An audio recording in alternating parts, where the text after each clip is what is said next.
Official YouTube channel کو subscribe کریں اور بیل آئیکن کلک کریں۔ نحمدہ ونصلی ونسلم علی سیدنا و مولانا محمد رسولہ النبی الامین المکین الحنین الکریم الرؤوف الرحیم، اما بعد فاعوذ باللہ من الشیطان الرجیم، بسم اللہ الرحمن الرحیم۔ فقل تعالوا ندعو ابناءنا وابناءکم ونساءنا ونساءکم وانفسنا وانفسکم الی آخر الآیہ۔ صدق اللہ مولانا العظیم۔ معزز مشائخ و علماء کرام، جملہ معتکفین اور معتکفات، اللہ رب العزت کا شکر ہے جس کی توفیق سے ہم آج 2016 کے ماہ رمضان المبارک کے اعتکاف کی پہلی رات، جو 21ویں شب رمضان ہے، اس میں جمع ہے۔ آج کی رات کی دو جہتی اہمیت ہے۔ ایک تو یہ کہ 21ویں شب رمضان، اس رات سے 10 روزہ اعتکاف شروع ہو رہا ہے، اور پھر یہ خود طاق رات بھی ہے۔ ان 5 طاق راتوں میں سے جن میں لیلۃ القدر کو تلاش کیا جاتا ہے، تو ان 5 طاق راتوں کی پہلی رات 21ویں۔ اس کی دوسری اہمیت یہ ہے کہ یہ سیدنا مولا علی المرتضیٰ کرم اللہ وجہہ الکریم رضی اللہ تعالی عنہ، ان کی شہادت کی رات، اس لیے اس دن کو یوم علی کے طور پہ منایا جاتا ہے۔ یہ شب شہادت علی المرتضیٰ ہے کرم اللہ وجہہ الکریم۔ سو میں نے چاہا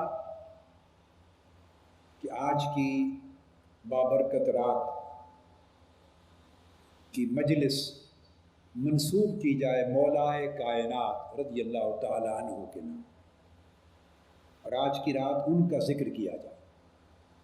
میں نے اس مبارک ذکر کے لیے قرآن مجید کی سورہ آل عمران کی آیت نمبر 61 کا ایک حصہ تلاوت کیا۔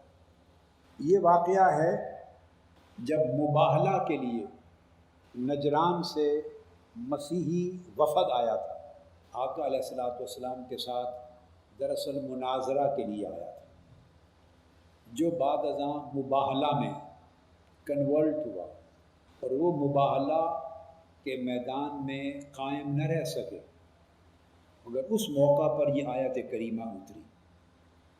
جب وہ مسیحی وفد آقا علیہ الصلوۃ والسلام کے سامنے تھا، تو اللہ رب العزت کا حکم آیا کہ میرے حبیب مکرم صلی اللہ علیہ وسلم، آپ انہیں مباہلہ کی دعوت دیں، انہیں فرمائیں کہ تم بھی میرے خلاف دعا کرو، میں بھی تمہارے خلاف اللہ کے حضور دعا کرتا ہوں، جسے عرف عام میں آپ بد دعا کہتے ہیں، یعنی تم میرے خلاف کرو اور اپنے حق میں، اور میں تمہارے خلاف کرتا ہوں اپنے حق میں۔ اللہ رب العزت کس کی دعا کے نتیجے میں حق کو ظاہر کر دیتا اور باطل بھی بے نقاب ہو جائے گا۔ اس موقع پر جب یہ آیت کریمہ اتری تو حضور علیہ الصلوۃ والسلام نے سیدنا مولا علی المرتضیٰ کرم اللہ وجہہ الکریم کو بلایا۔ صحیح مسلم کی یہ حدیث ہے، صحیح مسلم کی حدیث صحیح ہے، اور حضرت سعد بن ابی وقاص رضی اللہ تعالیٰ عنہ حدیث کے راوی، کتاب فضائل الصحابہ صحیح مسلم کی، اور پھر جامع ترمذی میں بھی ہے، کتاب المناقب میں، مسند احمد بن حنبل میں بھی ہے، اور امام ترمذی نے تفسیر القرآن میں بھی اس کو روایت کیا ہے۔ پھر امام نسائی نے بھی روایت کیا ہے۔ الغرض یہ حدیث صحیح ہے، اس پر ائمہ حدیث میں اور حدیث کی سند پر روایت پر جرح و تعدیل کرنے والے ائمہ میں سے کسی نے آج تک اختلاف نہیں کیا۔ تو حضور علیہ الصلوۃ والسلام نے سیدنا علی کو بلایا، حدیث کے الفاظ ہیں کہ لما نزلت هذه الآیہ فقل تعالوا ندعو ابناءنا وابناءکم ونساءنا ونساءکم وانفسنا وانفسکم، دعا رسول اللہ صلی اللہ علیہ وآلہ وسلم علیا وفاطمہ وحسنا وحسینا فقال اللہم ہؤلاء اہلی۔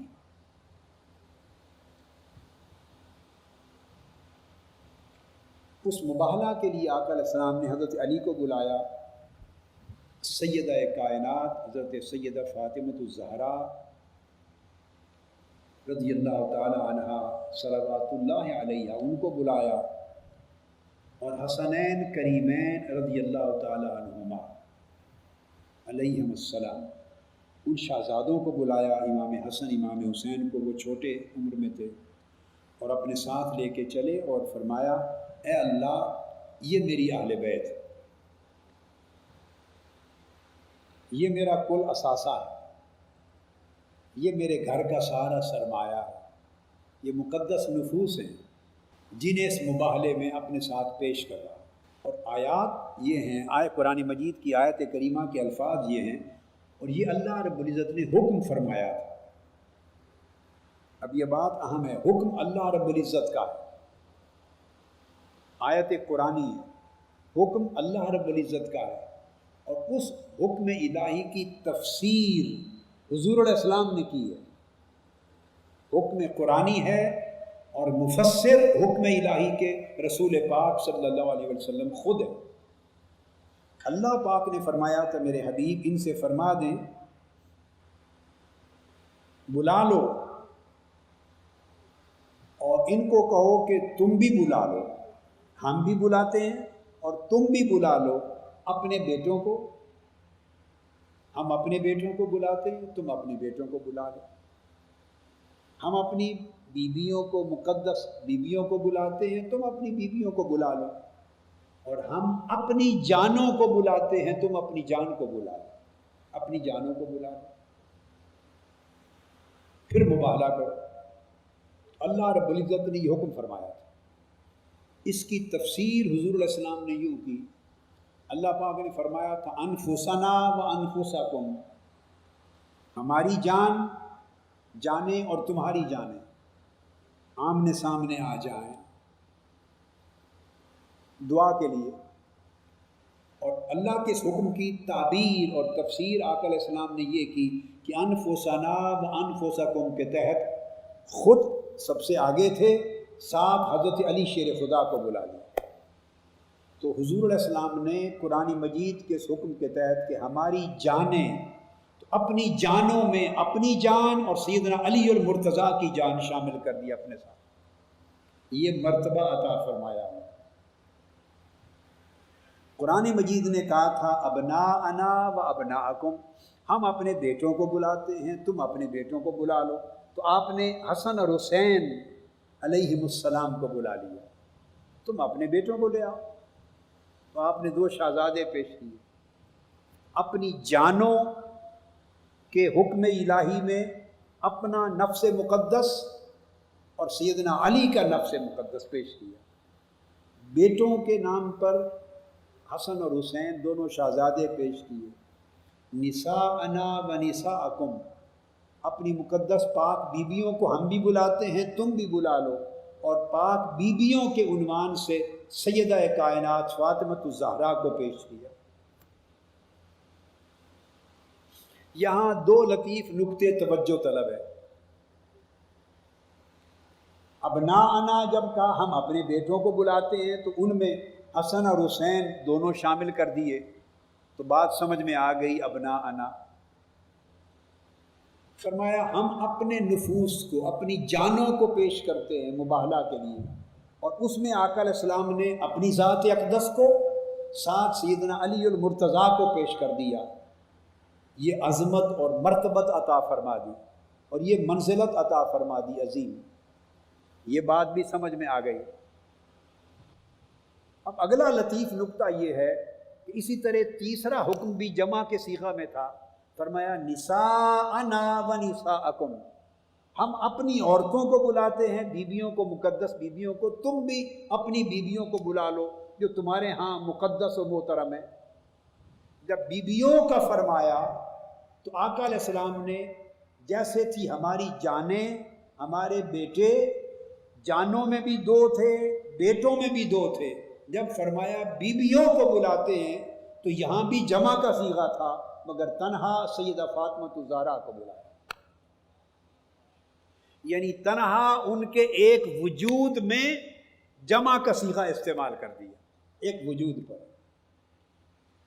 کہ وہ نساءنا پر حاوی ہیں، تنہا ان کا ایک وجود نساءنا پہ حاوی ہے۔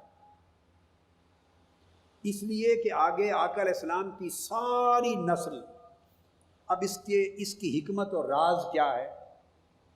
آپ کے ذہن میں ایک سوال آ سکتا ہے، کوئی آپ سے پوچھ سکتا ہے کہ ایسا کیوں، وہ جواب سن لیں۔ اب یہ جو سوال کر رہا ہوں اور جواب دے رہا ہوں، میں نے پڑھا نہیں ہے کہیں زندگی میں، ایسے ہی سوال آ گیا میرے ذہن میں کہ آپ کے ذہنوں میں یہ سوال آ سکتا ہے، نہ کسی نے مجھ سے کیا ہے آج تک، اور یہ کہ کوئی آپ سے پوچھ سکتا ہے، مجھ سے نہیں پوچھا کسی نے، مگر ایک سوال قائم کر رہا ہوں جو جینون ہے، پھر اس کا جواب دے رہا ہوں، اس لیے کہ نہ کسی نے آج تک کیا، نہ کبھی پڑھنے کا موقع ملا کہ میں اس کا جواب تلاش کروں، کہیں نہیں دیکھا۔ یہ اہتمام کیوں کیا؟ ارتکاز دیکھیے، وہ مسیحیوں کا وفد، وہ نہ صحابہ کرام کی عظمت کو رد کرنے کے لیے آئے تھے، نہ اہل بیت اطہار کی عظمت اور ان کی منزلت کو رد کرنے آئے تھے۔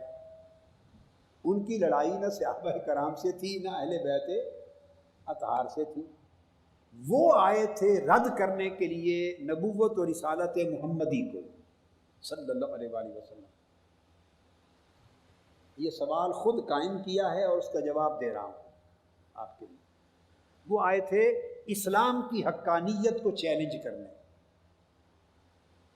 اسلام کی حقانیت کو چیلنج کرنے اور اسلام کے مقابلے میں اپنے مذہب کو درست ثابت کرنے کے لیے۔ وہ تو اس مقصد کے لیے آئے تھے، اپنے مذہب کو حق ثابت کریں، اسلام کو رد کریں۔ اب اسلام کی حقانیت ثابت ہوتی ہے اگر رسول پاک صلی اللہ علیہ وآلہ وسلم کا حق ہونا ثابت ہو جائے۔ اسلام کی حقانیت منحصر ہے رسول پاک صلی اللہ علیہ وآلہ وسلم کی حقانیت پر۔ یہ نکتہ آپ سمجھے؟ اچھا، یہ نکتہ کیوں ہے؟ اس کے پیچھے بھی ایک حکمت ہے، یہی فلسفہ معجزہ ہے، اور یہی ضرورت و حاجت معجزہ ہے۔ معجزہ کیوں دیا جاتا ہے نبی کو؟ نبی کو معجزہ کیوں دیا جاتا ہے؟ رسول کو معجزہ کیوں دیا جاتا ہے؟ نبی اور رسول کو معجزہ دیا جاتا ہے صرف اس لیے کہ وہ اپنی نبوت و رسالت کو سچا ثابت کر سکے۔ نبی کی نبوت و رسالت کیا ہوتی ہے؟ وہ مبنی ہوتی ہے اللہ کے پیغام توحید پر، چونکہ اللہ کو یاد رکھ لیں کسی نے دیکھا نہیں ہوتا، نہ کسی نے دیکھا، نہ دیکھ سکے گا، قیامت میں دیکھیں گے اور جنت میں دیکھیں گے۔ جس ذات حق وحدہ لا شریک کا پیغام توحید لے کر اللہ کا نبی آتا ہے، اس اللہ کو کسی نے دیکھا نہیں ہوتا، تو نبی آ کے بات منواتا ہے ساری عالم غیب کی، اللہ کو مانو، اور پھر اللہ نے جو جو چیزیں بتائی ہیں اس کی وحی کو مانو، قیامت کو مانو، جنت و دوزخ کو مانو، اس کی قدر تقدیر کو مانو، باس بعد الموت کو مانو، خیر و شر کی طاقت کو مانو، ملائکہ کو مانو، اللہ پاک ساری وہ چیزیں منواتا ہے جو آنکھوں سے دکھائی نہیں دیتی۔ ایک عجیب مہمہ ہے، آپ سمجھ رہے ہیں بیٹے؟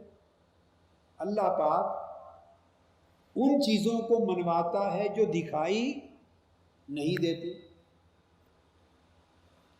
اور منواتا ہے اپنے نبی کے ذریعے۔ اسی کو نبوت اور رسالت کہتے ہیں، اسی پیغام سے عبارت ہے رسالت، کہ وہ لوگوں سے وہ چیزیں منواتا ہے اللہ کا نبی اور رسول، اللہ کی ذات کو اور اللہ کی تعلیمات کو، اور ان حقائق غیبیہ کو جو اللہ نے بتائے ہیں، وہ چیزیں جو کسی آنکھ کو بھی نظر نہیں آتی، خواہ وہ مرتبے میں صدیق اکبر بن جائے تب بھی نہیں دیکھ سکتے۔ صدیق اکبر نے بھی اللہ کو نہیں دیکھا، قیامت کو نہیں دیکھا، دوزخ و جنت کو نہیں دیکھا۔ وہ جو چیزیں جب واقع ہوں گی تو ہر کوئی دیکھے گا۔ نہ وہ فاروق اعظم جو بن گئے انہوں نے بھی نہیں دیکھا، جو عثمان غنی نے نہیں دیکھا، علی شیر خدا نے، یعنی جو جتنے اونچے رتبے پہ بھی پہنچ جائے، اپنی اس جسمانی بشری آنکھ سے کوئی ان حقیقتوں کو اس دنیا میں نہیں دیکھتا۔ اللہ پاک فرماتا ہے کہ مجھے منواؤ اور میری بیان کردہ ان ساری حقیقتوں کو منواؤ۔ تو نبی اور رسول اس کام کے لیے دنیا میں آ جاتا ہے۔ اب جو جو چیز منوانے کے لیے نبی کہتا ہے اس میں سے کچھ نظر نہیں آتا، اور جنہیں کہا جا رہا ہے کہ تم مانو، ایمان لاؤ ان حقائق پر، انہیں صرف ایک ہی شے نظر آتی ہے، اور وہ نبی کی ذات۔ جنہوں نے ایمان لانا ہے انہیں صرف ایک شے نظر آتی ہے، کیا؟ نبی کی ذات، رسول کی ذات۔ یہ علم کلام ہے بیٹے، ہر دور میں نیا علم کلام وضع ہوتا ہے نا، ہر دور میں ضرورت کے مطابق وضع ہوتا رہتا ہے۔ ایک ہی شے نظر آتی ہے ان لوگوں کو جنہوں نے ایمان لانا ہے، ماننا ہے، اور ان کے سامنے صرف نبی کی ذات۔ خدا کی ذات بھی غیب اور باقی سارے حقائق بھی غیب، اور حکم بھی یہ ہے ایمان لانے والوں کو، الذین یؤمنون بالغیب، جو نظر نہیں آ رہا، جو غیب میں ہے اسے مان لو، بن دیکھے مان لو، یہ کل ایمان ہے۔ بن دیکھے مان لو، یہ کل ایمان ہے۔ تو جب اتنا بڑا کام سپرد کر کے اللہ نے اپنے نبی کو، اپنے رسول کو بھیج دیا کہ اس نبی کے کہے پر خدا کو ماننا ہے، اس نبی کے کہے پر سب کچھ ماننا ہے جو دکھائی نہیں دیتا، اتنا بڑا کام سونپ دیا، تو اس کو کوئی بہت بڑی حیرت انگیز طاقت بھی تو دے گا، کوئی کرشمہ بھی تو اس کے ہاتھ پہ ظاہر کرے گا کہ لوگ بن دیکھے ماننے لگے۔ وہ معجزہ عطا کرتا ہے نبی کو۔ کیا عطا کرتا ہے؟ معجزہ۔ تو معجزہ نبی کی نبوت اور رسول کی رسالت کے سچ ہونے، اس کی صداقت پر دلیل ہوتا ہے، اور نبی کی نبوت اور رسول کی رسالت کا سچ ہونا یہ خدا کے حق ہونے پر دلیل ہوتا ہے۔ آپ بات کو سمجھ گئے؟ معجزہ نبی کا سچا ہونا ثابت کرتا ہے، اور نبی سچا ثابت ہو جائے تو خدا کا حق ہونا ثابت ہو جاتا ہے، توحید ثابت ہو جاتی ہے۔ تو گویا نبوت اور رسالت اگر ثابت ہو گئی تو توحید ثابت ہو گئی۔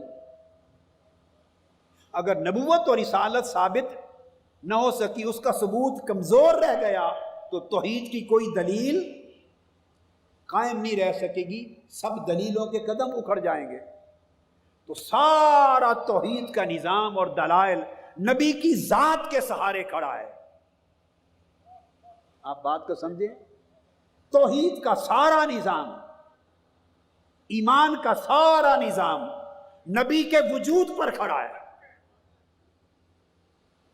جیسے آپ ستون نہیں بناتے ہیں چھت کے لیے، مختلف جو کچھ بھی آپ لگائیں چھت کو قائم کرنے کے لیے، تو ساری چھت، پھر ساری منزلیں، پوری عمارت اس کے سہارے پر کھڑی ہوتی ہے۔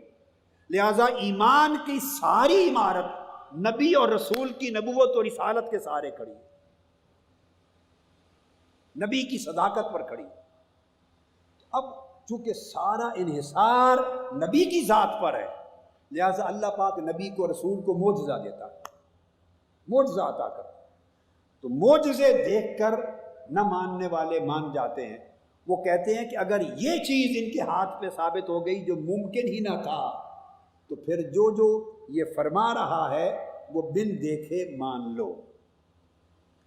اب پلٹ کے آ جائیں، وہ مسیحی وفد آیا تھا رسول پاک صلی اللہ علیہ وسلم کی نبوت و رسالت کو چیلنج کرنے کے لیے، آپ کی نبوت و رسالت کو چیلنج کرنے کے لیے۔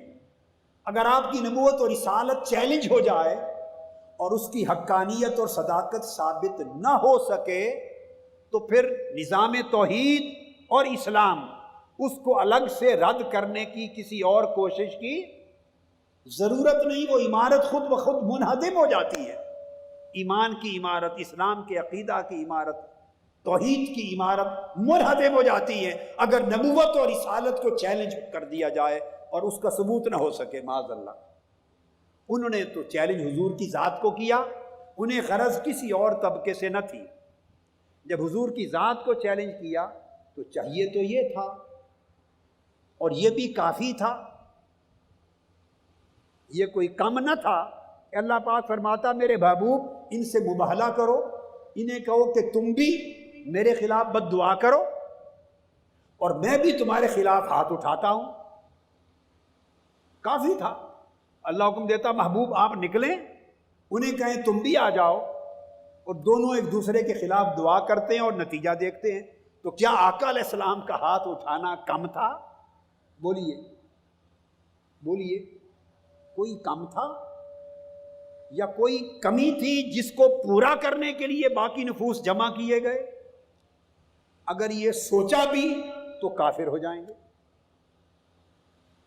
اگر تنہا آقا علیہ السلام کی ذات کو حکم ہوتا کہ آپ باہر آ جائیں اور چیلنج کریں اور انہیں کہیں یہ بھی آپ کے خلاف دعا کریں اور آپ بھی دست مبارک اٹھا دیں، تو ایک دست مبارک اٹھ جانا ساری کائنات باطل کو تاؤ بالا اور برباد کر دینے کے لیے کافی ہے۔ ساری کائنات باطل بھسم ہو جاتی، برباد ہو جاتی۔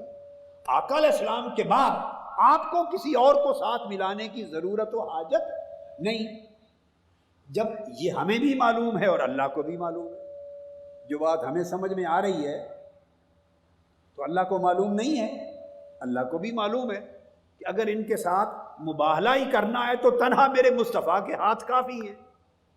مگر قرآن مجید کو دیکھیے، اللہ پاک نے حضور علیہ السلام کو تنہا نہیں فرمایا کہ آپ جائیں،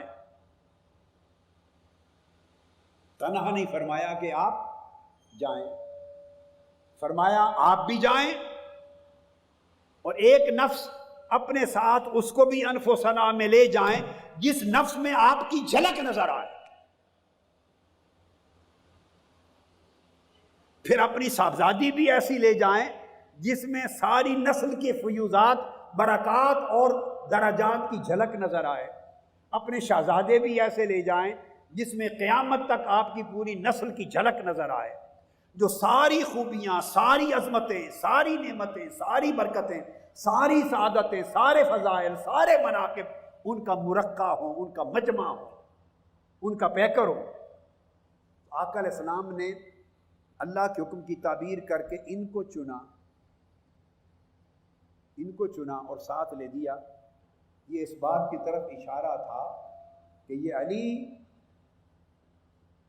ذات محمدی کا مظہر اتم ہے، اس لیے انف و ثنا کا اطلاق کیا۔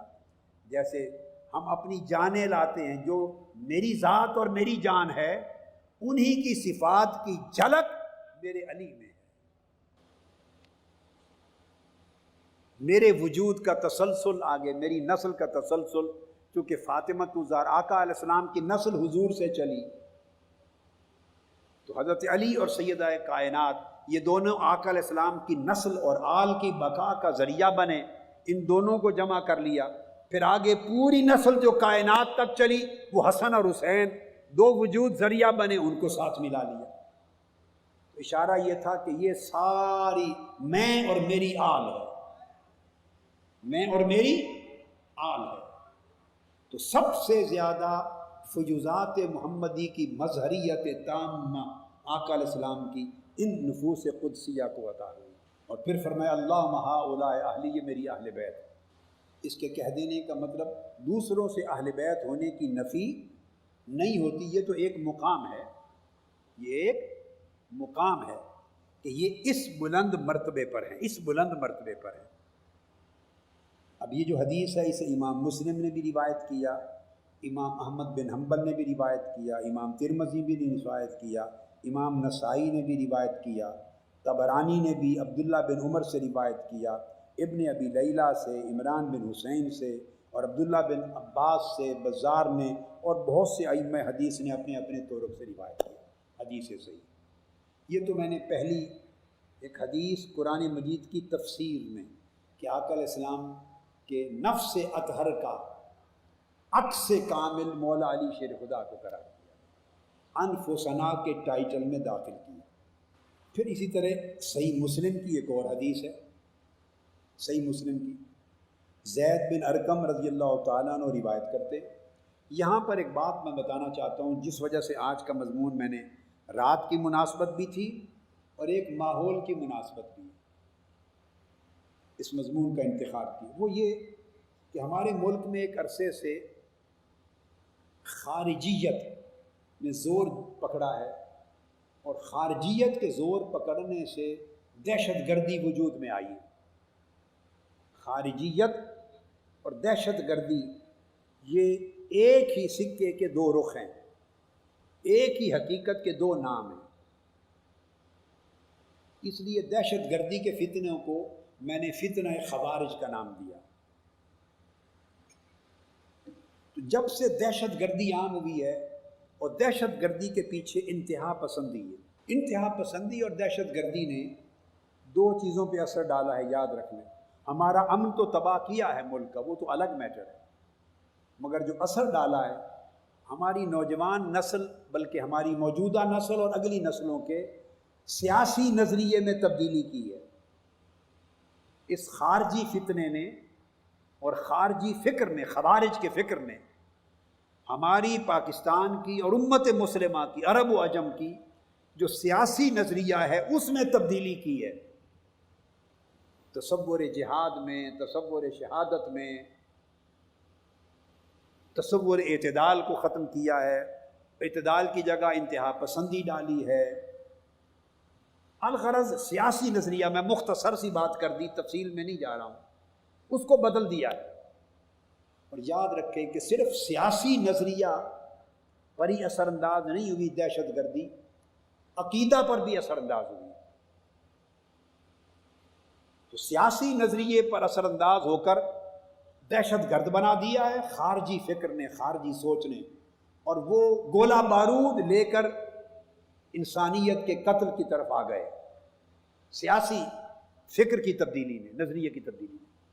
اور اعتقادی تبدیلی جو عقیدہ میں واقع ہوئی ہے خارجی فکر سے، اس نے لوگوں کو دہشت گردوں کے پیچھے جو کھیپ ہے انتہا پسندوں کی، وہ انتہا پسند بنا دیا۔ دہشت گردی کبھی اعتدال سے نہیں نکلتی، جو طبیعتیں معتدل ہوں گی وہ کبھی دہشت گرد نہیں بنیں گی، وہ پرامن رہیں گی۔ اعتدال کا امن کے ساتھ چولی دامن کا تعلق ہے، ساتھ ہے، اور جو طبیعتیں انتہا پسند ہوگی وہی دہشت گرد ہوں گے۔ تو انتہا پسندی دہشت گردی میں بدلتی ہے۔ تو گویا خارجی فکر نے ہماری امن پسندی بھی چھین لی اور ہمارا اعتدال بھی چھین لیا۔ تو انتہا پسندی کے ذریعے عقیدے بدل گئے۔ اب وہ عقیدے کی تبدیلی اتنی آئی کہ اس سے فرقہ واریت بھی بڑھی، اور مختلف مسالک کے درمیان مسلکوں کے اختلافات کے باوجود کچھ حدیں قربت کی بھی تھیں۔ یہ بڑی اہم بات کر رہا ہوں۔ دیکھیے، اہل حدیث مکتب فکر ہو، خواہ اہل سنت مکتب فکر ہو، خواہ اس کے اندر دیوبندی مکتب فکر ہو، بریلوی مکتب فکر ہو، یا اہل سنت کا ہو یا اہل تشیع کا شیعہ مکتب فکر ہو، یہ جتنے مسالک اور مکاتب فکر ہیں یاد رکھ لیں، ان کے اندر جہاں فکری، نظریاتی، اعتقادی، تشریحی، فروعی مختلف قسموں کے جہاں اختلافات ہیں جدا جدا، وہاں ان کے اندر قربتوں کی حدیں بھی ہیں۔ ایسی بھی بے شمار جگہیں ہیں جہاں یہ سارے مسالک یا کوئی بھی دو مسلک اختلاف رکھنے کے باوجود آپس میں ایک جگہ پہ ملتے بھی ہیں، قربت بھی رکھتے ہیں، تو سمجھیں ایک مسلک اس حد کا ادھر کا اینڈ ہوتا ہے، دوسرا مسلک اس حد کی دوسری طرف کی اینڈ شروع ہو جاتی ہے، ایک حد فاصل ہوتی ہے، تو قربتیں بھی ہیں۔ جن قربتوں کو بڑھانے کی عمر بھر ہم نے کوشش کی ہے کہ اختلافات کو اچھالنے کی بجائے قربتوں کو بڑھایا جائے، دہشت گردی، انتہا پسندی نے اور خارجیت کے فکر نے ان قربتوں کو مٹا کر فاصلوں میں بدل دیا ہے۔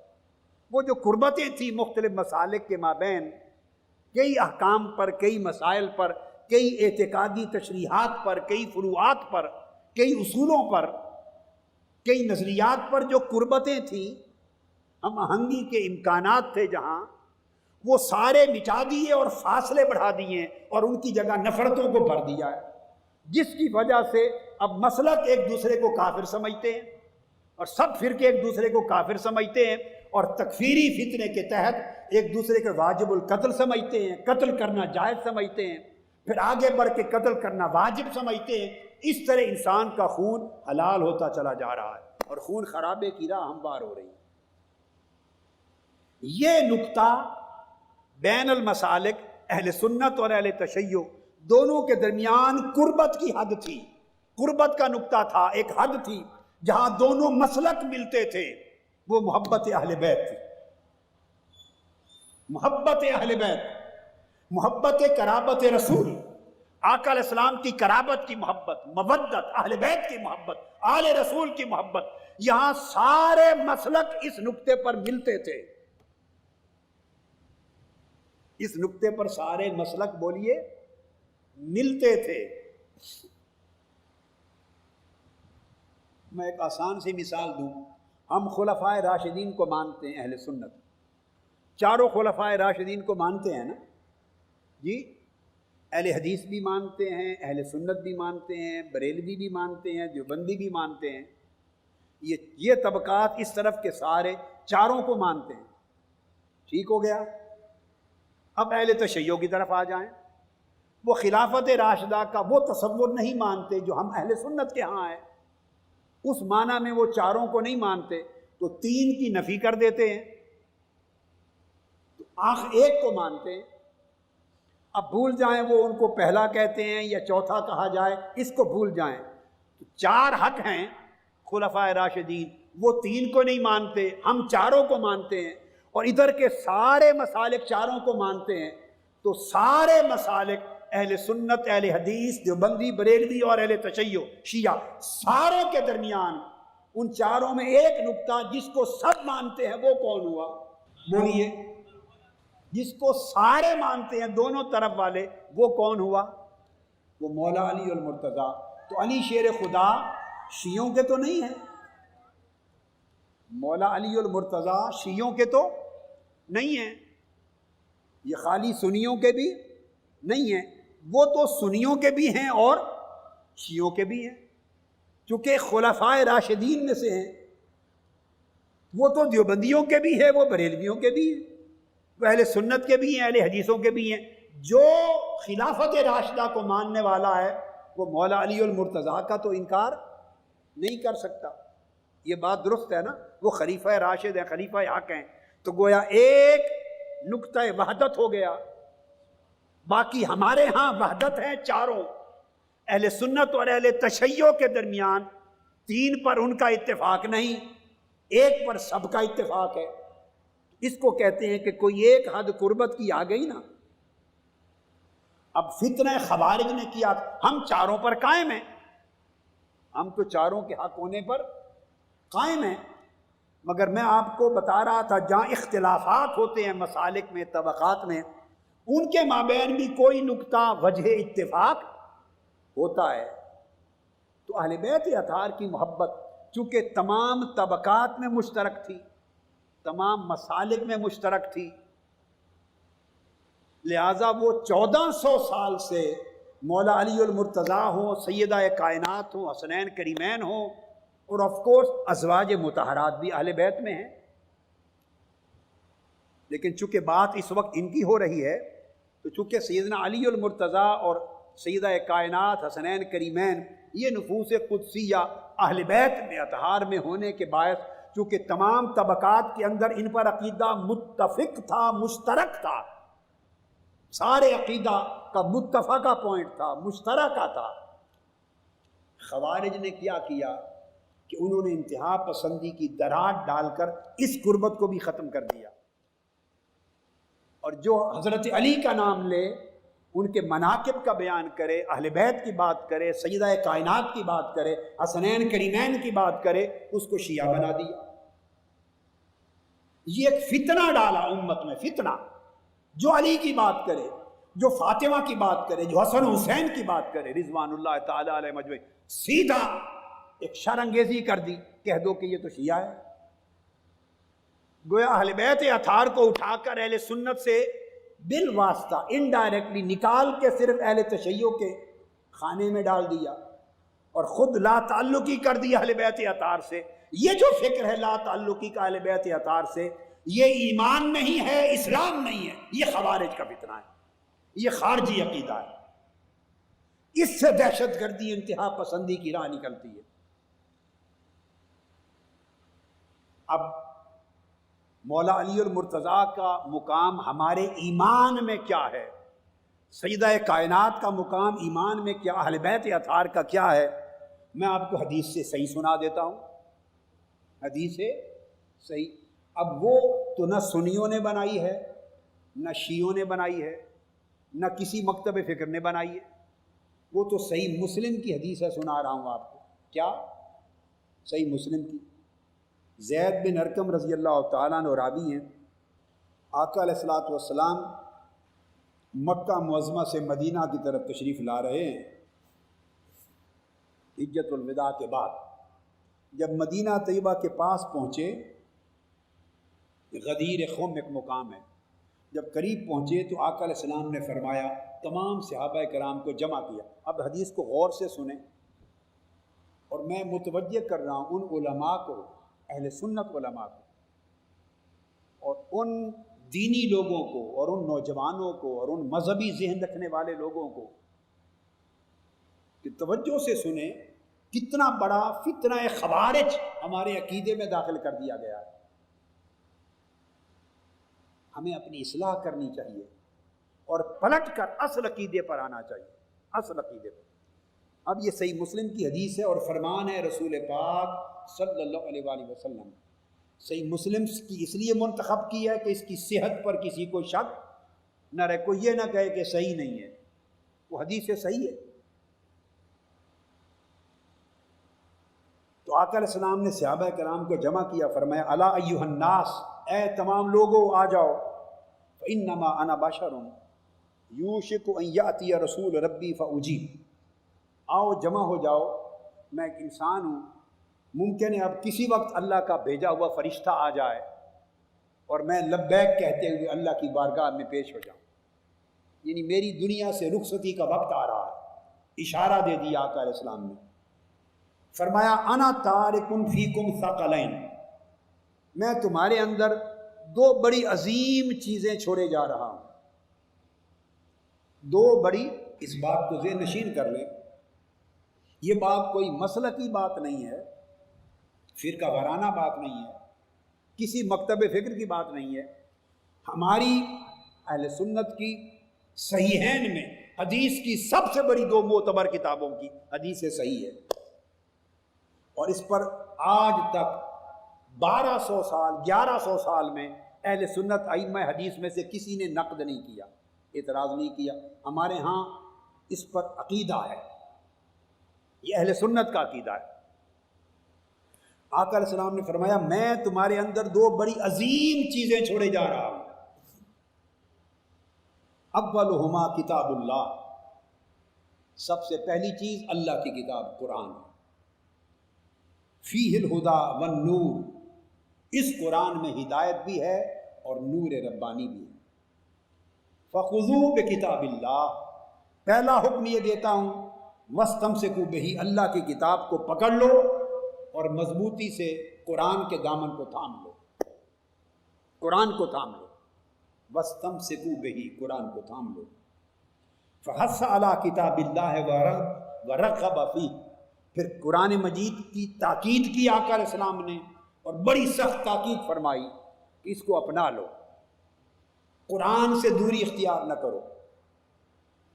ثم قال، اس کے بعد آقا علیہ السلام نے فرمایا پہلی عظیم چیز جو میں تمہارے اندر تاکہ ہدایت پہ رہو، تمہارا عقیدہ اور ایمان صحیح رہے، میں چھوڑے جا رہا ہوں. انی تارکن، میں چھوڑے جا رہا ہوں دو عظیم چیزیں. یہ بعد کے لوگوں نے نہیں بنائی دو عظیم چیزیں، یہ کسی فرقہ و مسلک نے نہیں بنائی. آقا علیہ السلام کا فرمان ہے کہ میں تمہاری ہدایت اور رہنمائی کے لیے دو عظیم نعمتیں چھوڑے جا رہا ہوں. ایک قرآن، پھر دوسری ثم قال اہل بیتی، دوسری میری اہل بیت، دوسری میری اہل بیت. اب قرآن مجید کو تھامنے، مضبوطی سے تھامنے کی تاکید فرما دی تھی. جب اہل بیت کا ذکر کیا، میری اہل بیت، فرمایا اذکرکم اللہ فی اہل بیتی، میں اپنی اہل بیت کے معاملے میں تمہیں اللہ یاد دلاتا ہوں. اللہ کو یاد رکھنا، سامنے آنکھوں کے رکھنا اللہ کے حکم کو میری اہل بیت کے معاملے میں. چونکہ اللہ کا نبی جو فرماتا ہے وہ اللہ کا فرمان ہوتا ہے. اللہ کا نبی اپنی طرف سے کچھ نہیں فرماتا. اس لیے تو قرآن مجید میں اللہ پاک نے فرمایا تھا اپنی جانوں کو، اپنے بیٹوں کو، اپنی پاک بیویوں کو لے کے نکلو، اور اس کی تعبیر مصطفیٰ علیہ السلام نے فرمائی. مصطفیٰ، علی، فاطمہ، حسن اور حسین صلی اللہ تعالی علیہ وآلہ وسلم ورضوان اللہ تعالی علیہ مجمعین علیہم السلام. تو جب اہل بیت کا ذکر کیا تو فرمایا میں تمہیں اللہ یاد کراتا ہوں. اللہ کو یاد رکھنا، اس کے حکم کو، اس کے فرمان کو میری اہل بیت میں. پھر دہرایا اذکرکم اللہ فی اہل بیتی، تیسری بار پھر فرمایا اذکرکم اللہ فی اہل بیتی. بہت کم مواقع ایسے آئے ہیں کہ آقا علیہ السلام نے ایک ہی جملہ کسی حکم کی اہمیت کے لیے 3 بار ایک ہی موقع پر دہرایا ہو. کم مواقع ایسے آئے ہیں، ان میں سے ایک یہ ہے.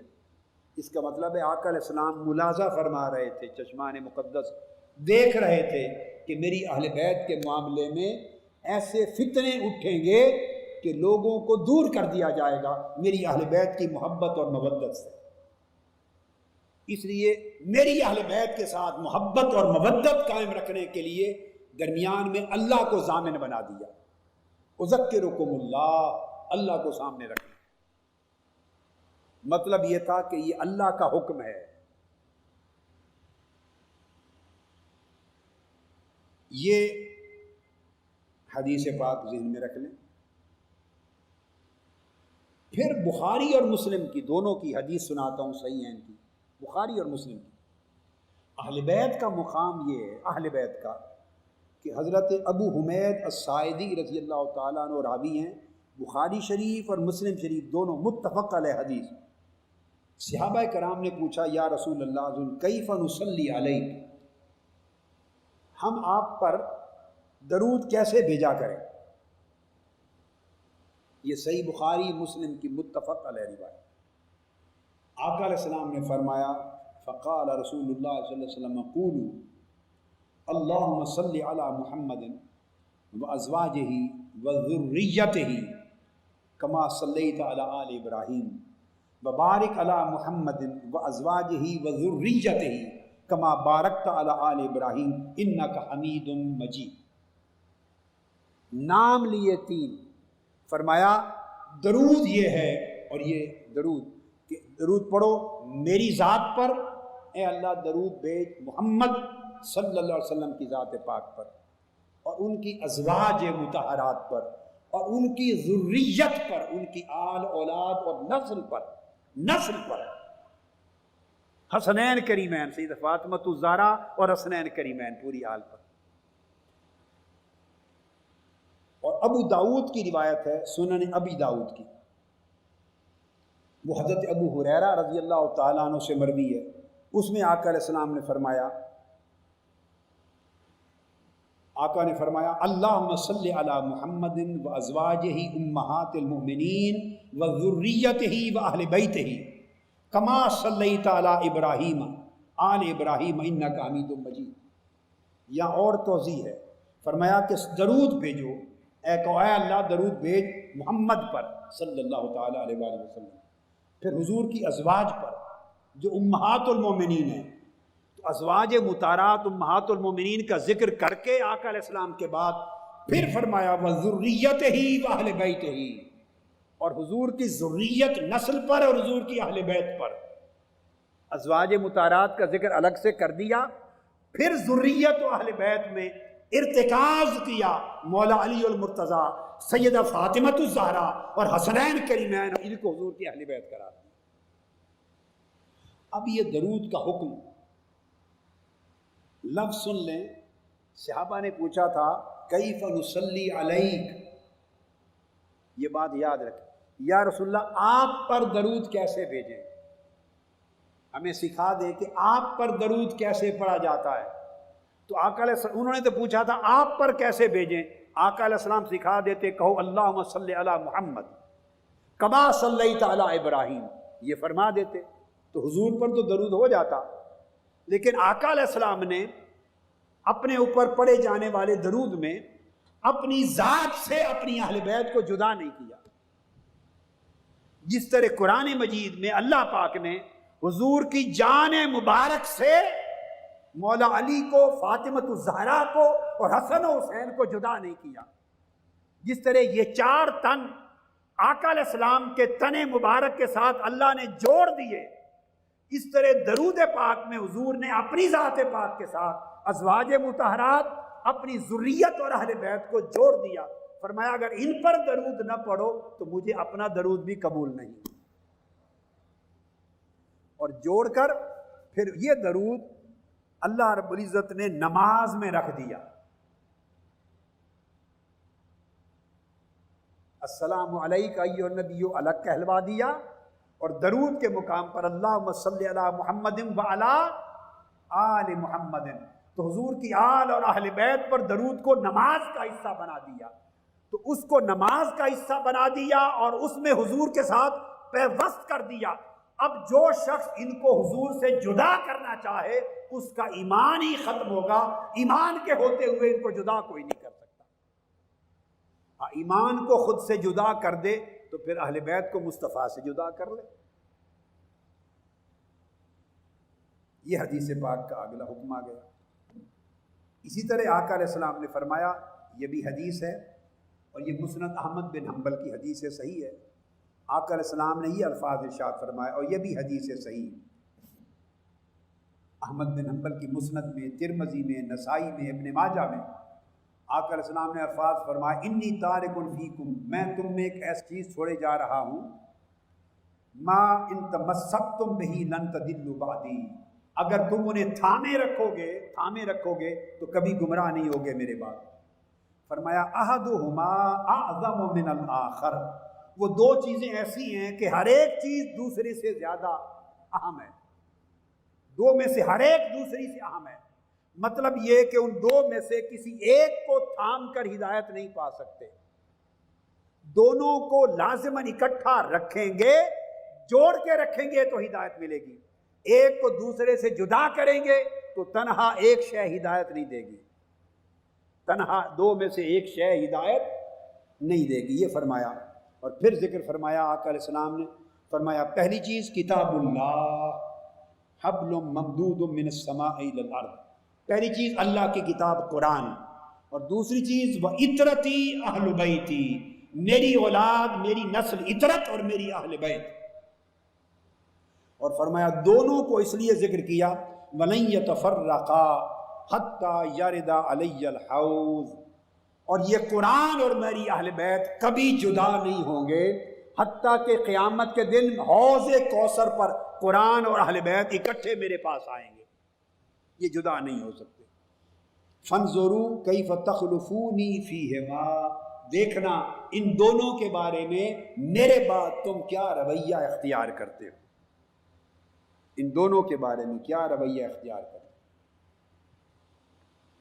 اب یہ احادیث تو بھائی متفقہ ہیں اہل سنت کی کتب میں، صحیح احادیث ہیں، ان پر عقیدے استوار ہیں، ان پر 12 صدیاں گزر گئی ہیں امت مسلمہ کی، بلکہ 14 صدیاں صحابہ کرام سے لے کر تابعین سے لے کر 14 صدیوں کی تاریخ ایمان کی، اسلام کی اور عقیدہ صحیحہ کی انہی پر استوار ہے۔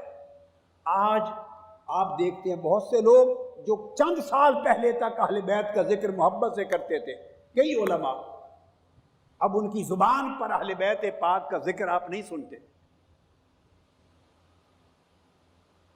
وہ سیدنا علی کا ذکر کریں، سیدنا کائنات کا ذکر کریں، حسنین کریمین کا، تو ان کی طبیعت سے ایسا محسوس ہوتا ہے کہ وہ اسے شیعیت سمجھتے ہیں، انہوں نے اپنے عقیدے سے معاذ اللہ استغفر اللہ بدقسمتی خارج کر دیا ہے۔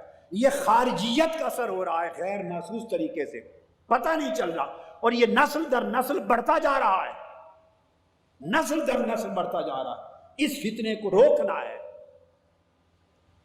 امام احمد بن حنبل روایت کرتے ہیں، یہ ہم نے تو وضع نہیں کی، اور امام ترمذی روایت کرتے ہیں کہ آقا علیہ السلام نے ایک روز حسن اور حسین دونوں شہزادوں کے ہاتھ تھام لیے، آخذ بید الحسن اور حسین کے ہاتھ تھام لیے، فقال، دونوں شہزادوں کو پکڑ کر، فقال من احبنی واحب هذین واباہما وامہما کان معی فی درجۃ یوم القیامہ، جس شخص نے ان دو میرے شہزادوں سے محبت کی، حسن اور حسین سے، جس نے مجھ سے محبت کی، فرمایا احبنی، مجھ سے محبت کی، پھر میرے ان دو شہزادوں حسن اور حسین سے محبت کی، پھر ان دونوں کے باپ علی سے محبت کی، پھر ان دونوں کی ماں فاطمہ سے محبت کی، فرمایا قیامت کے دن اور آخرت میں جنت میں میرے درجے میں میرے ساتھ ہوگا، اس کا مسکن میرے ساتھ ہوگا۔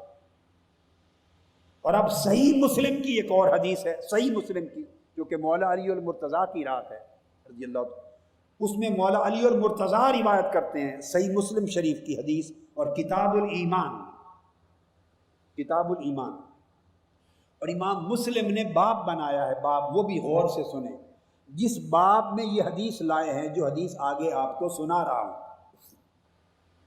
باب امام مسلم کا ہے۔ باب جب امام حدیث بناتا ہے تو یہ اس کا عقیدہ ظاہر کرتا ہے۔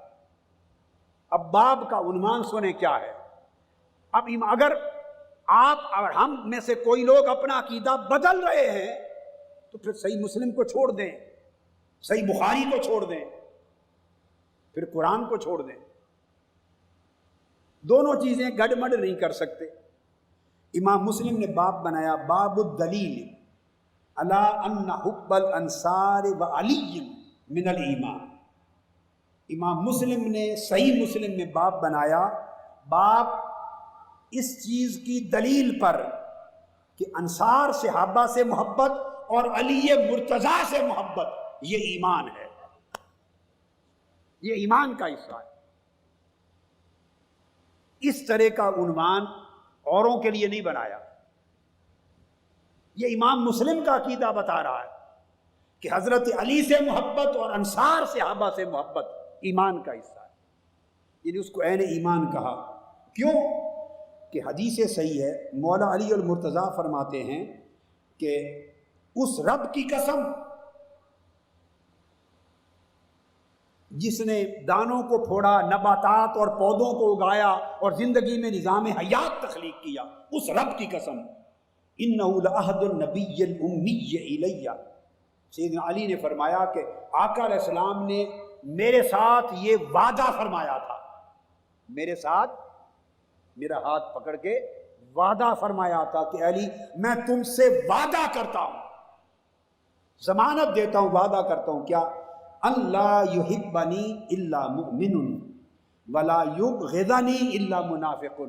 مجھ سے فرمایا تھا وعدہ کے طور پر کہ علی میرا وعدہ ہے کہ سوائے مومن کے تجھ سے محبت کوئی نہیں کرے گا، اور سوائے منافق کے تجھ سے بغض کوئی نہیں رکھے گا۔ آقا علیہ السلام نے فرمایا علی میرا تم سے وعدہ ہے، گویا قسم کھائی ہے کہ سوائے مومن کے تجھ سے محبت کی توفیق کسی کو نصیب ہوگی، تیری محبت مومن کے سوا کسی کے دل میں نہیں رہے گی، اور تیرا بغض منافق کے سوا کسی کے دل میں نہیں ہوگا۔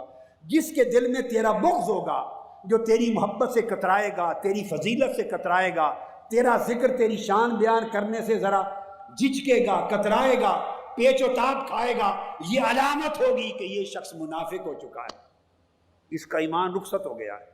اور جو تجھ سے محبت کرے گا، تجھ سے محبت کرنا مومن ہونے کی ایمان کی علامت ہوگی۔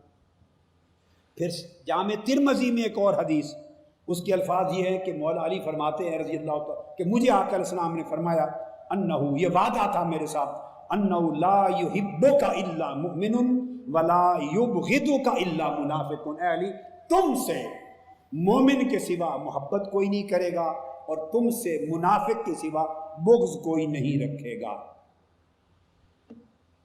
اب امام احمد بن حنبل روایت کرتے ہیں، امام احمد بن حنبل کہ آقا علیہ السلام نے فرمایا احب اللہ لما یغزوکم من نعمہ، لوگو اللہ سے محبت کرو، اللہ سے محبت کرو، کیونکہ اس نے تمہیں بے حساب نعمتوں سے سیراب کیا ہے اور اپنی نعمتوں سے پالا ہے۔ محبت کرو نعمتوں فرمانے والے سے۔ وحبونی بحب اللہ، اور مجھ سے محبت کرو اللہ کی محبت کے باعث، کہ میری محبت کے بغیر اللہ کی محبت نہیں مل سکتی۔ وَأَحِبُّوا أَهْلَ بَيْتِي لِحُبِّي، اور میری اہل بیت سے محبت کرو میری محبت کے باعث۔ جس طرح خدا کی محبت مصطفیٰ کی محبت کے بغیر نہیں ملتی، اس طرح فرمایا میری محبت میری اہل بیت کی محبت کے بغیر نہیں ملتی۔ تو حضور کی محبت کو اہل بیت کی محبت پر منحصر قرار دے دیا۔ علی ھذا القیاس یہ بہت ساری احادیث اور قرآن مجید کی آیات کی تفاسیر اس موضوع پر ہے جن کا احاطہ نہیں کیا جا سکتا۔ پھر صحیح مسلم اور ترمذی کی ایک اور حدیث ہے، اور وہ حدیث یہ ہے کہ غزوہ تبوک پر آقا علیہ السلام تشریف لے جا رہے تھے، غزوہ تبوک پر، اور پیچھے مدینہ طیبہ کی نگرانی اور اس کے امور کا سربراہ حضرت علی کرم اللہ وجہ الکریم کو بنا کے چھوڑ گئے۔ حضرت علی نے سوال کیا کہ صرف خواتین بھی پیچھے رہ گئی اور مجھے چھوڑے جا رہے ہیں آقا؟ تو آقا علیہ السلام نے فرمایا علی، یہ حضرت سعد بن ابی وقاص روایت کرتے ہیں رضی اللہ تعالیٰ عنہ، اور حدیث صحیح ہے مسلم اور ترمذی، فرماتے میں نے کانوں سے سنا کہ آقا علیہ السلام نے فرمایا علی کیا تم اس بات پہ خوش نہیں ہو کہ تمہارا درجہ میرے نزدیک اسی طرح کا ہو جو درجہ ہارون کا حضرت موسیٰ کے ساتھ تھا، سوائے اس کے کہ وہ ہارون بھی نبی تھے، میرے بعد نبی کوئی نہیں ہوگا، اتنا قریب۔ اور پھر فرماتے ہیں سعد بن ابی وقاص کہ جس دن غزوہ خیبر تھا، غزوہ خیبر، سب صحابہ کرام جلیل القدر یکے بعد دیگرے لشکر کی کمانڈ کرتے ہوئے گئے، اور خیبر فتح نہیں ہو رہا تھا، واپس آ گئے، پھر گئے نئی کمانڈ کے ساتھ لشکر بھیجا، فتح نہیں ہوا، اور کمانڈ بدلی، فتح نہیں ہوا، ساری کمانڈ خیبر کو فتح نہیں کر سکی، واپس آ گئے۔ آقا علیہ السلام نے فرمایا صبح اس کو جھنڈا تھماؤں گا، خیبر کے اس جہاد کا غزوہ کا اس کو جھنڈا تھماؤں گا جس کے ہاتھ پر خیبر فتح ہوگا، اور وہ شخص اللہ اور اس کے رسول سے محبت کرتا ہوگا، اور اللہ اور اس کا رسول اس سے محبت کرتا ہے، وہ اللہ اور اس کے رسول سے محبت کرتا ہے وہ شخص، اور اللہ اور اس کے رسول اس سے محبت کرتے ہیں۔ ساری شام اور رات گزر گئی، صحابہ کرام تکتے رہے کہ آقا علیہ السلام نے بڑی عجب خوش خبری سنا دی ہے، مگر وہ خوش نصیب ہے کون؟ ہر کوئی انتظار میں رہا کہ ابھی مجھے آواز آتی ہے کہ جھنڈا لو، صبح حملہ کرو، لیکن نہیں۔ جب سب انتظار میں بیٹھے رہے تب آقا علیہ السلام بولے فرمایا علی کہاں ہے؟ علی کو بلا لا۔ ان کی چشمان مقدس میں آنکھوں میں کچھ تکلیف تھی، آقا علیہ السلام نے بلایا، حضرت علی کو لایا گیا، آپ نے لعاب دہن ڈالا، آنکھیں شفا یاب ہو گئیں۔ آپ نے ان کے ہاتھ پہ جھنڈا دیا اور جھنڈا دے کے فرمایا جاؤ کمانڈ، آپ اپنی کمانڈ میں حملہ کرو۔ ففتح اللہ علیہ، حضرت علی کے ہاتھ پر خیبر فتح ہو۔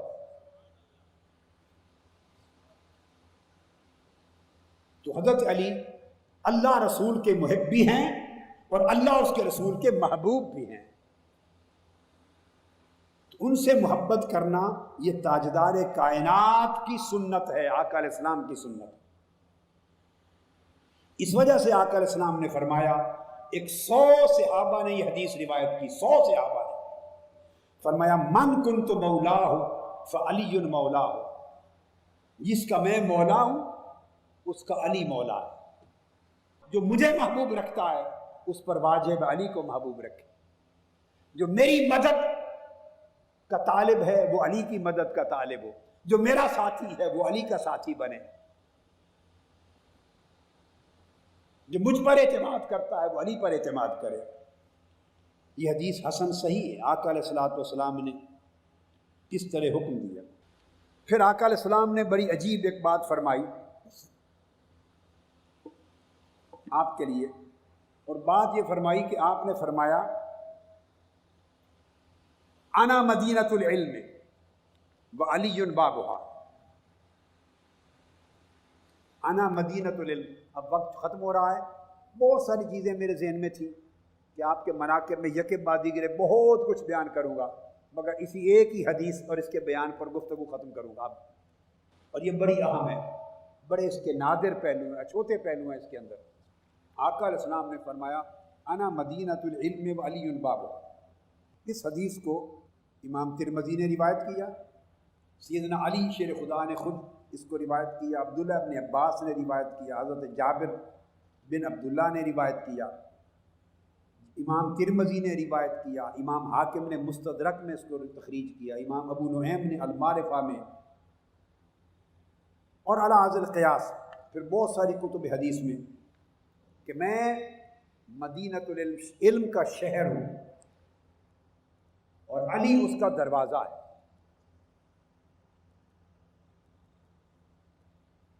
اب دوسری روایت میں جو حضرت جابر سے ہے اس میں یہ الفاظ بھی آئے ہیں اضافۃ، انا مدینۃ العلم وعلی بابها، میں علم کا شہر ہوں اور علی اس کا دروازہ ہے۔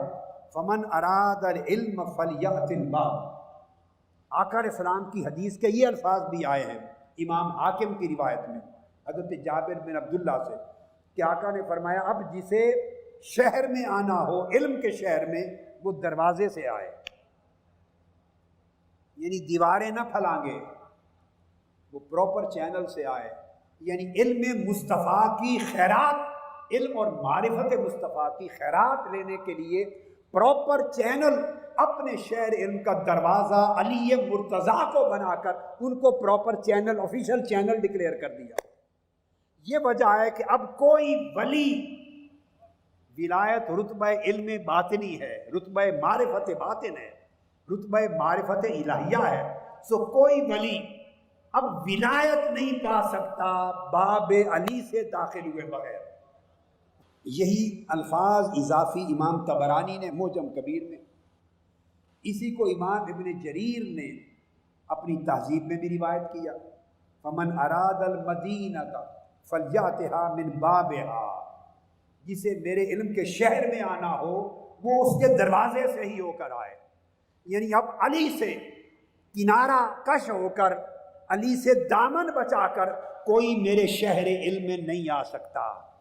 علم مصطفیٰ کی خیرات اسے نہیں مل سکتی جو باب علی سے آنا گوارا نہیں کرے گا۔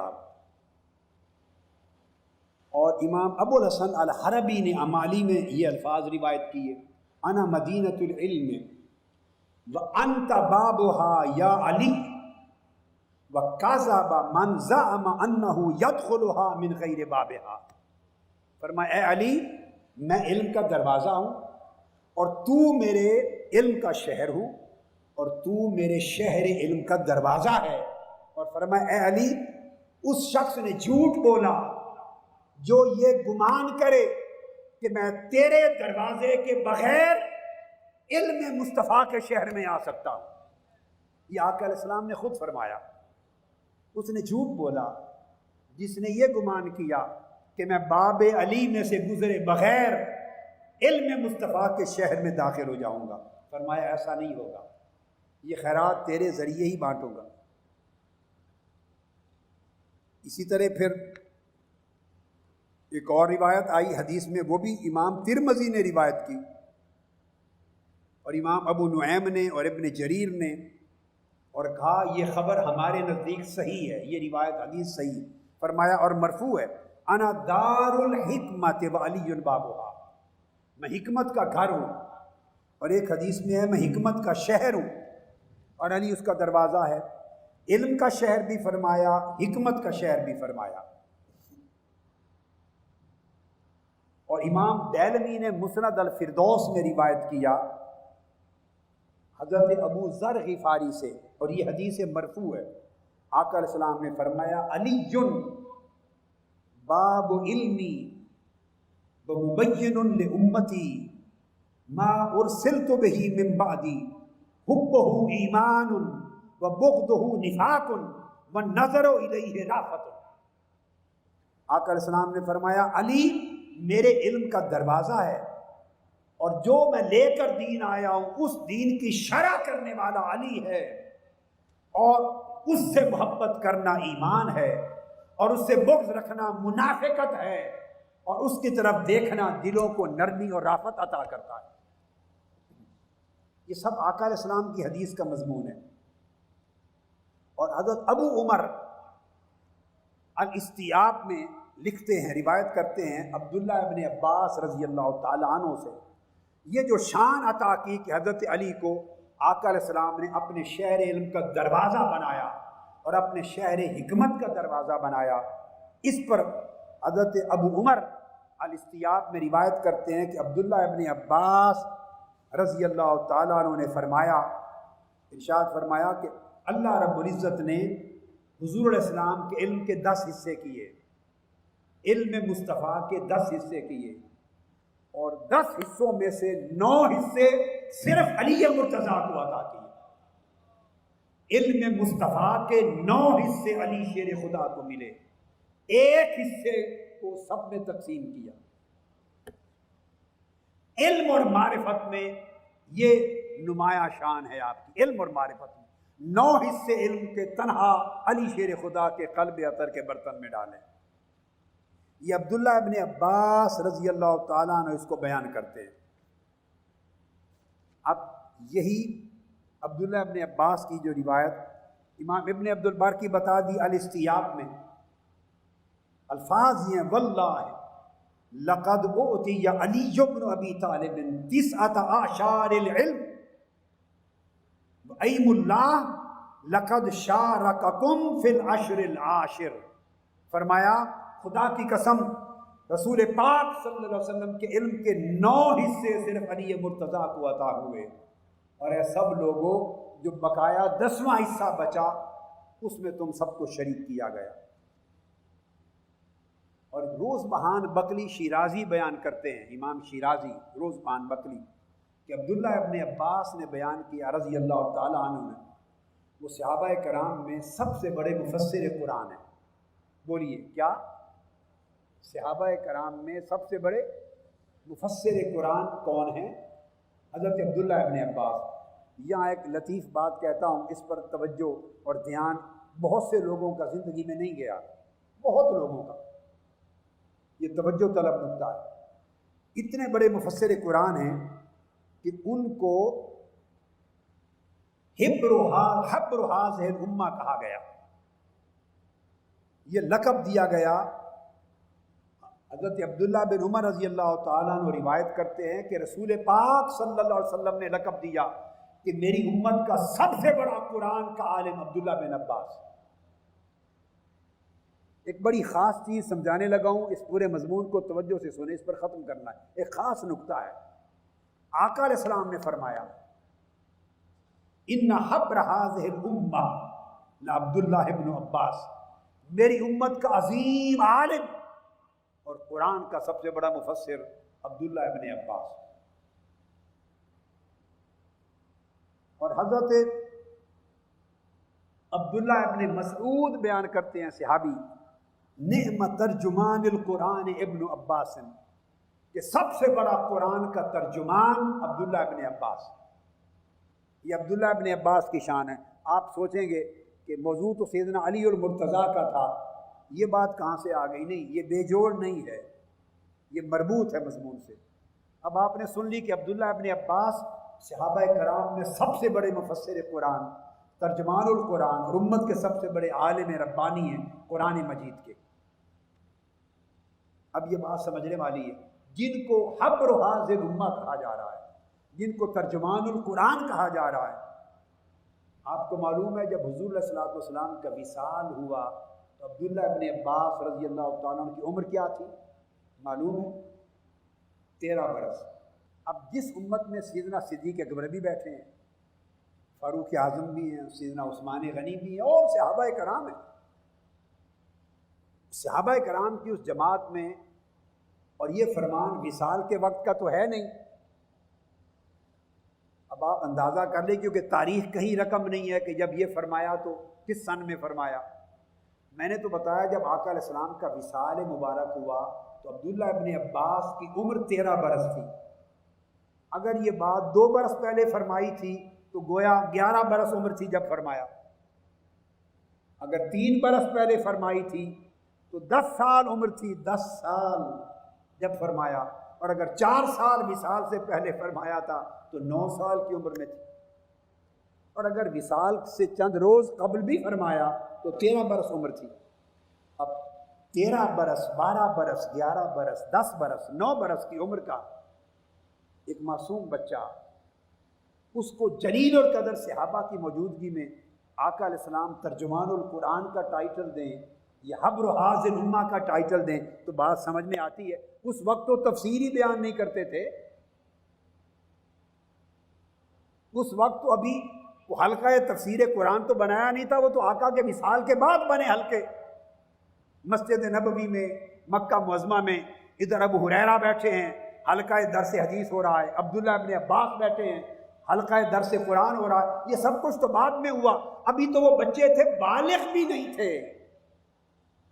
جب ان کو حبر و حاضر امہ کا ٹائٹل مل گیا اور مفسر قرآن کا ٹائٹل مل گیا تو یہ کیسے بنے؟ یہ سارے ان کی شان مفسر قرآن ہونے کی اور عالم ربانی اور عالم قرآنی ہونے کی، یہ شانیں تو بعد میں جا کے ظاہر ہوئی آقا علیہ السلام کے وصال کے بعد، مگر ٹائٹل آقا علیہ السلام عمر مبارک کے اندر دے کے گئے تھے۔ تو کیسے بنے اتنے بڑے مفسر؟ اس کا جواب دے رہا ہوں۔ عبداللہ ابن عباس رضی اللہ تعالیٰ عنہ کا ایک اپنا قول ملا مجھے، یہ میری ایک تلاش تھی، یہ سوال گردش کرتا تھا، اس سوال کا جواب تلاش کرتا رہا، اس کی تلاش میں یہ قول ملا۔ عبداللہ ابن عباس رضی اللہ تعالیٰ عنہ کو فرماتے ہیں، عبداللہ ابن عباس جمیع ما ابرزتہ لکم من التفسیر فانما هو عن علی کرم اللہ وجہہ الکریم، کہ جب آقا علیہ السلام دنیا سے رخصت ہوئے اور مجھے صحابہ کا سب سے بڑا عظیم مفسر قرآن کہہ گئے اور مجھے ترجمان القرآن حبر الامہ کہہ گئے، تو میں تو اس وقت بچہ تھا، میرے یہ فہم قرآن کے جو خوبیاں ابھی تو ظاہر بھی پوری نہیں ہوئی تھی۔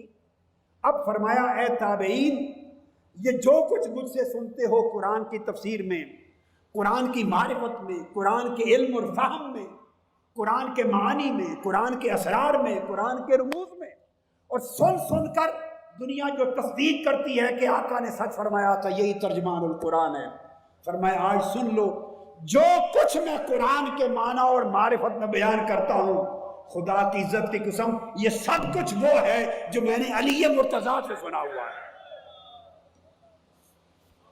چونکہ جب آقا علیہ السلام کا وصال ہوا تو اس وقت تو میری عمر ہی 13 برس تھی، میں نے کتنا کچھ براہ راست آقا سے سن لیا ہوگا۔ یہ جو سب کچھ بیان کرتا ہوں اور پوری کائنات میرے علم قرآن سے روشن ہو گئی ہے، یہ سب کچھ وہ ہے جو میں نے مولا علی المرتضیٰ سے حاصل کیا ہے. اس نے مجھے ترجمان القرآن بنا دیا ہے اور اس نے مجھے حبر و حاضر امہ بنا دیا. یہی وجہ ہے کہ صحابہ کرام میں صرف مولا علی شیر خدا کی ذات تھی، ایک ہی ہستی تھی کہ آپ بربلا منبر پہ کھڑے ہو کر مدینہ طیبہ میں بھی اور کوفہ میں بھی کہا کرتے تھے سلونی سلونی سلونی فواللہ لا تسألونی عن شیء یکون الی یوم القیامت الا حدثتکم. جو چاہتے ہو مجھ سے پوچھ لو، جو چاہتے ہو مجھ سے پوچھ لو، جو چاہتے ہو مجھ سے سوال کر لو. خدا کی قسم آج کے دن سے لے کر قیامت تک کا جو سوال کرو گے میں یہیں کھڑے تمہیں جواب دوں گا.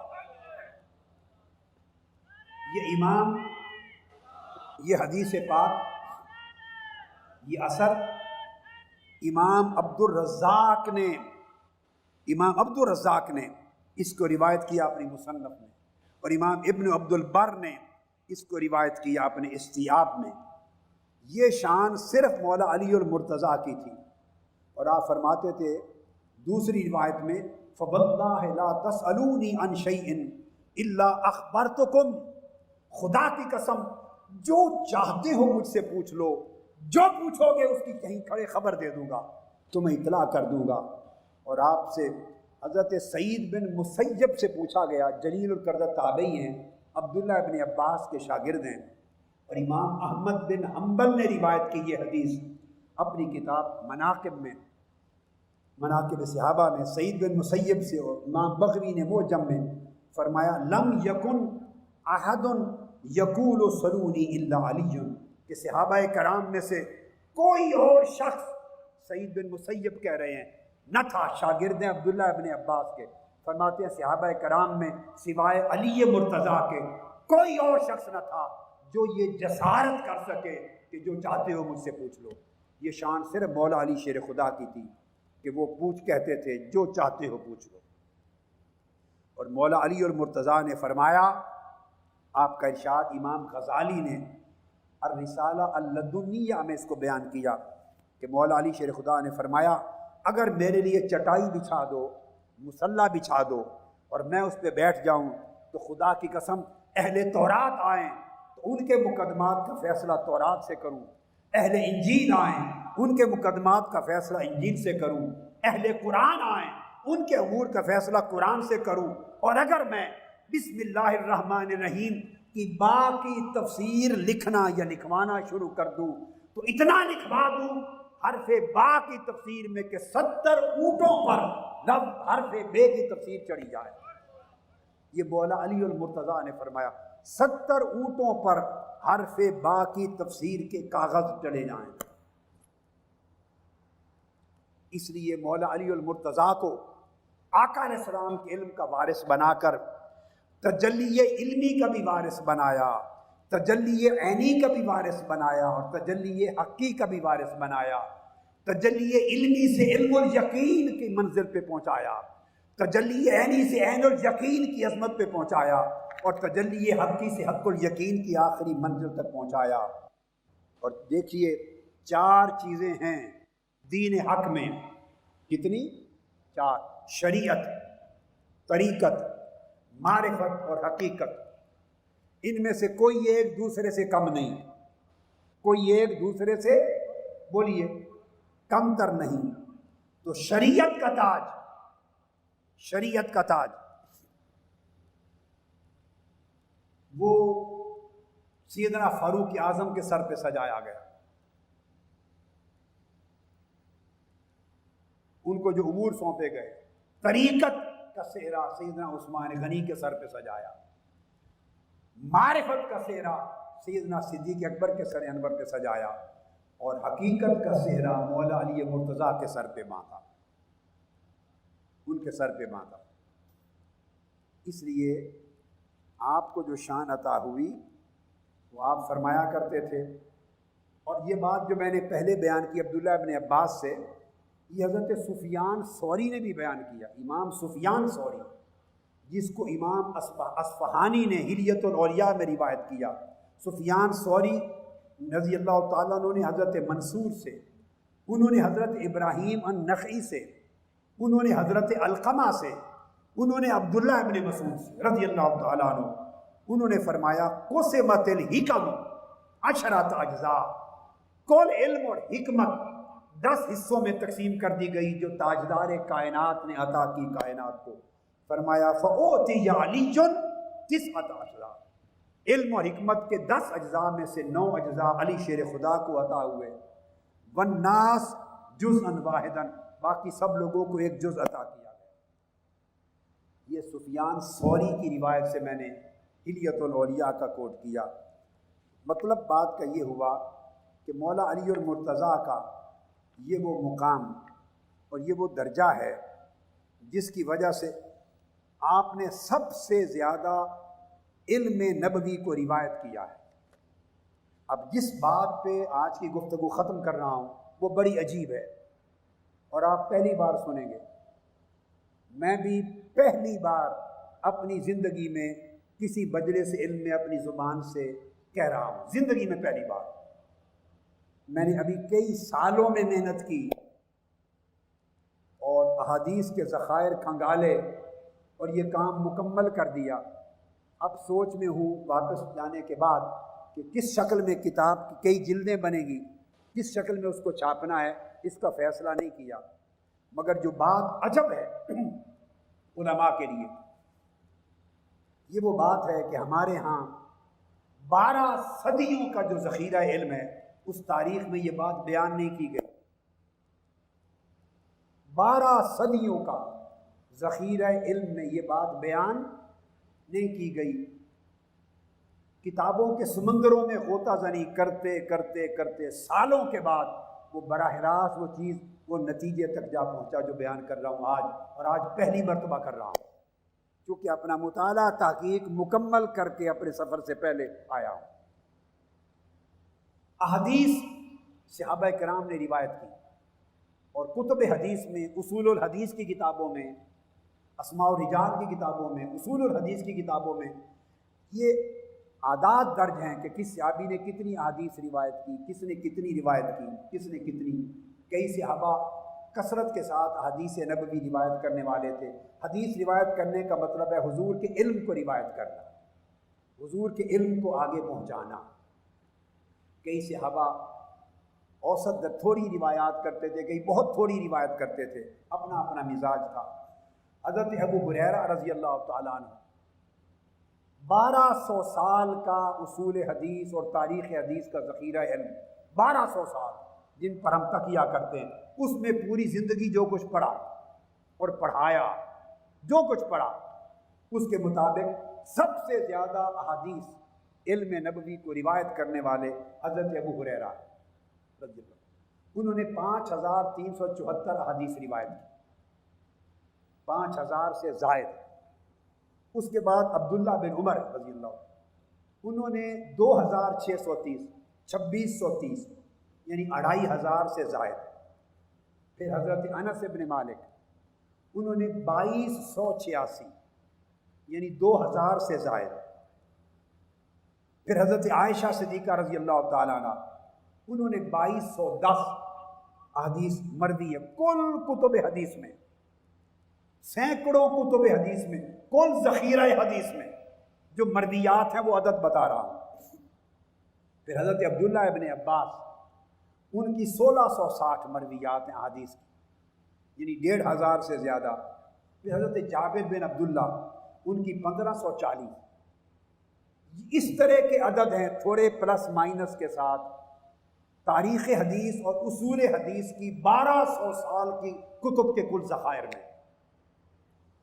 ان میں جو ہماری کتب میں آج تک قدیم اور جدید کتب میں جو مولا علی اور مرتضیٰ سے مروی حدیث کا عدد آتا ہے کہ جو سیدنا علی نے روایت کی، وہ 3684 کا عدد ہے، 3684، یعنی عدد میں چوتھے نمبر پہ ان کا ذکر آتا ہے، ان سے اتنی حدیث مروی ہوئی۔ یہ وہ خلاصہ ہے جو ساری زندگی پڑھتے پڑھاتے رہے اور 1200 سال کی کتب کے اندر درج ہے۔ اب حدیث کی کتب کو براہ راست دیکھا، سال ہا سال 10 15 20 برس لگائے اور جمع کرتا رہا. اب جا کر تمام کتب حدیث کو کھنگالنے کے بعد براہ راست حدیث کو دیکھ کر اس نتیجے پر پہنچا کہ یہ کھنگالا نہیں گیا مولا علی المرتضیٰ کی مرویات کو. جو کتابوں میں آیا ہے کہ 3684 احادیث آپ نے روایت کی، یہ دقت نظر سے کھنگالا نہیں گیا، مطالعہ میں تحقیق میں کچھ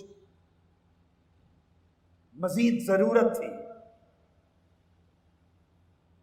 اب میں جس نتیجے پہ پہنچا ہوں اور آج پہلی مرتبہ ایک مجلس علم میں زندگی میں پہلی مرتبہ اعلان کر رہا ہوں، میں نے دیکھا اور میں اس پر کتاب چھاپ رہا ہوں. مولا علی المرتضیٰ تنہا ان کی مرویات ہماری اہل سنت کی معتبر کتب حدیث میں 12,000 سے زائد ہے. 12,000 یہ مولا علی المرتضیٰ کی مرویات حدیثی. مفتی صاحب سمجھ آئی بات کی؟ جبکہ یہ جو باقی صحابہ کے نام گنوائے ان سب کی ملا کر بھی 12,000 نہیں بنتی. پوری صحاح ستہ جتنی فقط مولا علی المرتضیٰ کرم اللہ وجہ الکریم کی حدیث کی مرویات. یہ ثبوت ہے اس بات کا جو آقا علیہ السلام نے فرمایا کہ میرے علم کا 9 حصے علی مرتضیٰ کو دیے گئے، جو علماء میں اور صحابہ کرام نے فرمایا. 1 حصہ سب میں تقسیم ہوا. یہ ان کا مرتبہ علمی ہے. اس پر آج گفتگو ختم کرتے ہیں. اللہ رب العزت ہمیں ان کے فیوزات سے مالا مال کرے اور اہل بیت اطہار اور صحابہ کرام، ازواج مطہرات اور آقا علیہ السلام کی اہل بیت پاک سب کی محبت کے نور سے ہمارے دلوں کو، روحوں کو اللہ پاک منور اور روشن کرے. وما علینا الا البلاغ. شیخ الاسلام ڈاکٹر محمد طاہر القادری کے آفیشیل یوٹیوب چینل کو سبسکرائب کریں اور بیل آئیکن کلک کریں.